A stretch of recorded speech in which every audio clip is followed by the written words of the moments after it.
Officials allowed her the moment to get the emotions out of her, and some officials wouldn't do that. Did you Yeah, I upset got you? kneed right in the quad. Like, that hurts. Like, the ref can't miss that. And then I have to play with a contusion in my leg the rest of the game. Like, it's ridiculous. If the NBA is going to review calls. Welcome back, everyone. I'm glad you're here because today's topic has everyone talking.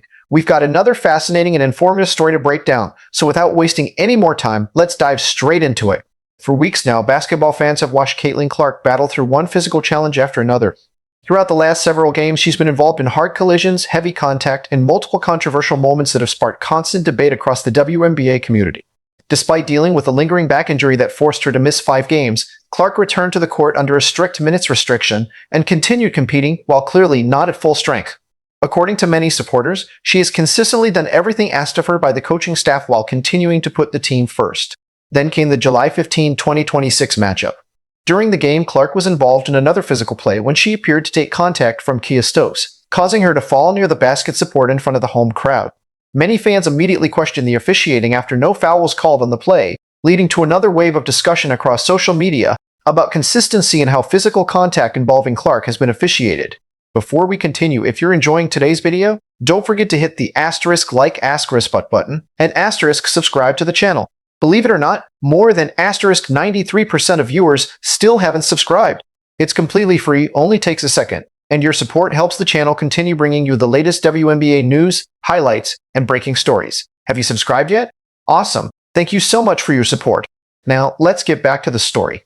Play with Stokes that made you upset, and then you hopped into the back. Quad. Like, that hurts. Like, the ref can't miss that. And then I have to play with a contusion in my leg the rest of the game. Like, it's ridiculous. Can't miss calls like that. Did they give you an explanation right after when you She went up said to him? I initiated the contact.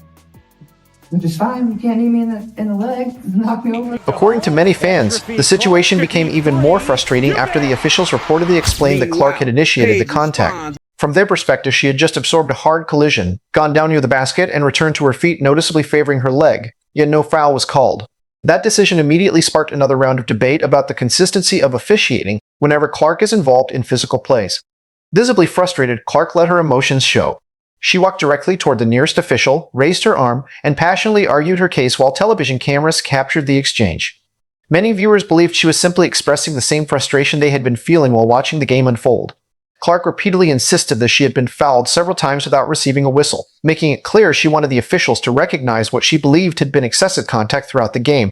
Whether fans agreed with the reaction or not, the moment quickly spread across social media and became another major talking point in the ongoing conversation about physical play, officiating consistency, and how games involving one of the league's biggest stars continue to be called. An elevated level of physicality that obviously compromised her availability last season where she missed a few games.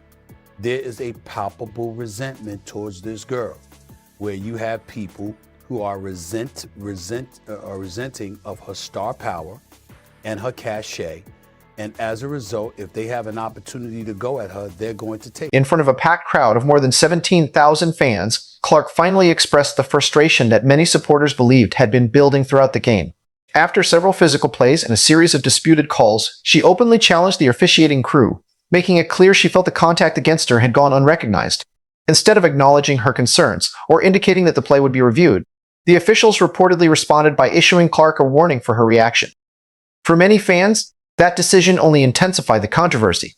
They argued that the focus shifted from the physical contact itself to the player's emotional response, leaving supporters even more frustrated with how the situation had been handled. Whether people agreed with Clark's reaction or believed the officials made the correct decision, the exchange quickly became one of the most talked about moments of the game. It reignited ongoing discussions about officiating consistency, player safety, and how emotional reactions from competitors should be managed after controversial no calls.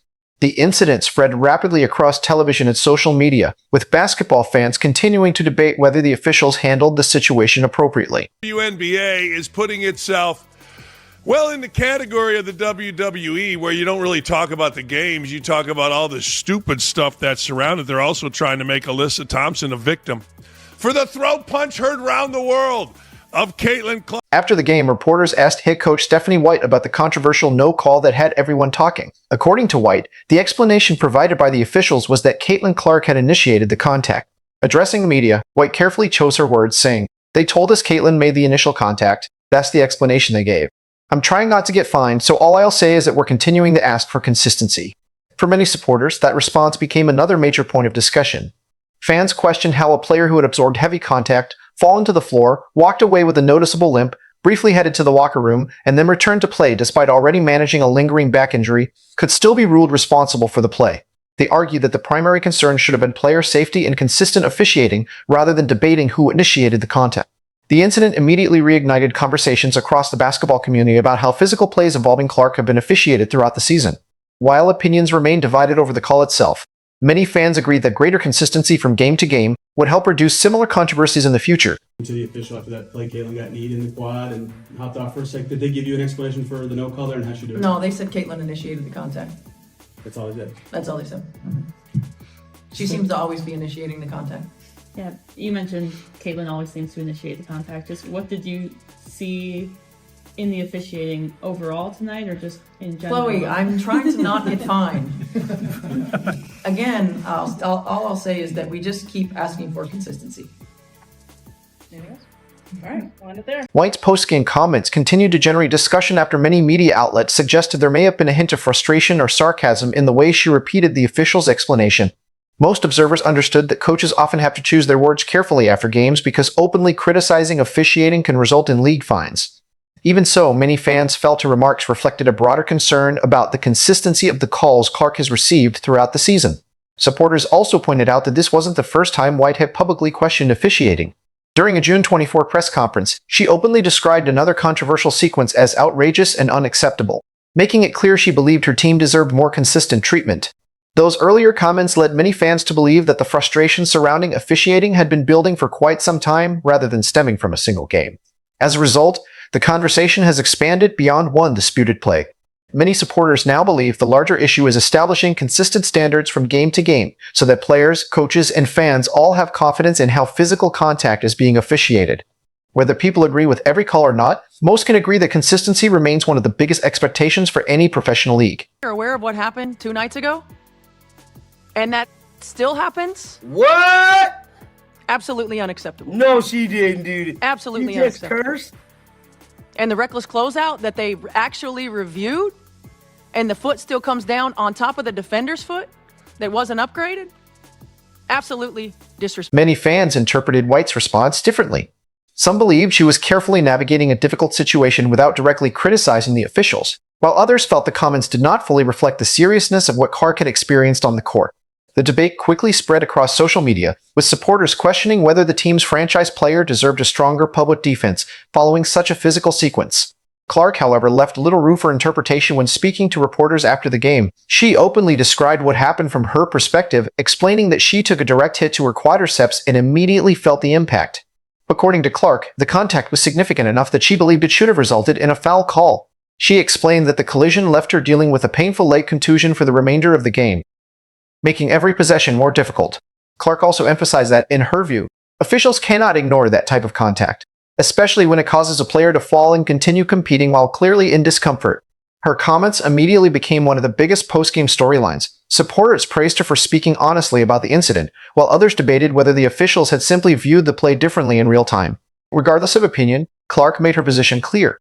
She believed the contact crossed the line, should have been penalized, and should not be considered an acceptable part of normal basketball competition. I believe there's been a failure on the part of some people to appreciate the mantra of a rising tide lifts all boats. Ride this cash cow till the wheels come off. They did it in the NBA with Magic Johnson. They did it ultimately with Michael Jordan. You know, that's how you do this. You find somebody that just galvanizes folks and ingratiates themselves with the public at large in such a way where everywhere they go and whatever they do, everybody wants to. Many supporters believed Clark's own explanation carried more weight because she spoke directly about what she experienced on the floor instead of focusing on possible league fines or public criticism. From their perspective, the important issue wasn't post-game wording, it was whether a player had taken significant contact without receiving the protection they felt she deserved. Fans argue that discussions should center on the play itself and whether the officiating crew handled the situation consistently. The game itself presented a difficult challenge from the opening tip. The Golden State Valkyries, widely recognized for their physical defensive style, immediately applied relentless pressure on Clark and the Indiana offense. Their aggressive approach disrupted Indiana's rhythm early, allowing Golden State to build a quick 12-2 advantage while forcing the Fever to play from behind almost immediately. Clark also endured a difficult first half by her own high standard. Playing in front of the home crowd during an important game for Indiana's place in the standings, she managed just 2 points while shooting 1 for 5 from the field before halftime. The constant defensive attention, combined with the physical nature of the matchup, made it one of the toughest opening halves she had faced in recent weeks. Despite the slow start, many supporters believe the struggles reflected the intensity of Golden State's defensive game plan rather than a lack of effort from Clark.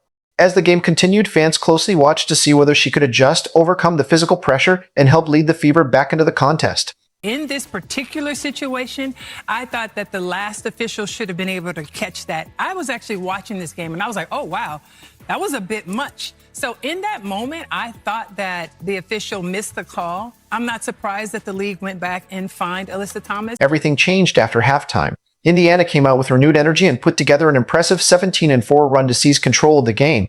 At the center of that momentum was Caitlin Clark, who delivered one of the night's most unforgettable sequences.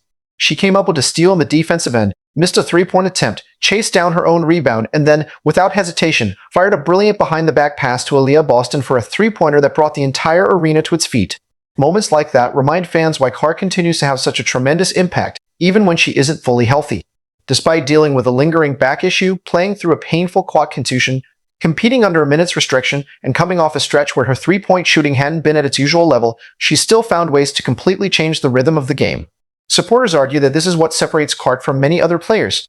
Even on nights when the shots aren't falling consistently, her vision, competitiveness, and ability to create opportunities for teammates continue to influence every possession.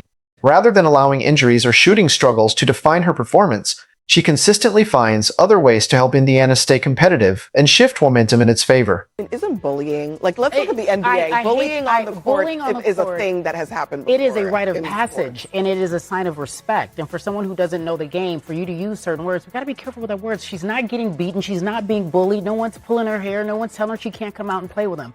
That is a sign of respect. If I go at you because you're supposed to be a superstar, you're supposed to take it. Ask LeBron. Ask Michael Jordan. Ask the greats. It's a sign of respect. No one's bullying. And when she gets Even on a difficult shooting night, Clark continued finding ways to leave her mark on the game. During the closing minutes of the third quarter, she caught fire offensively, scoring 10 points in a short stretch and helping Indiana build valuable momentum. But basketball is a game of runs, and the Golden State Valkyries responded with a powerful 12-4 surge that quickly erased the Fever's advantage and shifted control back in their favor. The fourth quarter proved especially challenging for Indiana. The offense struggled to regain its rhythm. Defensive stops became harder to find, and the Valkyries steadily pulled away before securing an 88-75 victory. The loss dropped the Fever to 14-10, leaving them tied with the Atlanta Dream for first place in the Eastern Conference, while Golden State improved its impressive record to 18-7. Clark finished the night with 13 points, 6 assists, and 4 made field goals on 14 attempts, including 1 three-pointer on 8 shots from beyond the arc. Although her shooting numbers were below her usual standard, supporters pointed out that she continued creating opportunities for teammates and remained heavily involved throughout the game despite battling through injuries. Indiana also faced several costly moments outside of Clark's performance. A coach's challenge by Stephanie White was unsuccessful, resulting in the loss of a valuable timeout late in the game. Earlier first-half turnovers proved equally damaging as Golden State converted 11 Indiana giveaways into 11 points, giving the Valkyries an early advantage that ultimately played a significant role in the final outcome. Many observers believe those mistakes, combined with the physical nature of the contest, made overcoming the deficit an uphill battle despite Indiana's strong third-quarter comeback.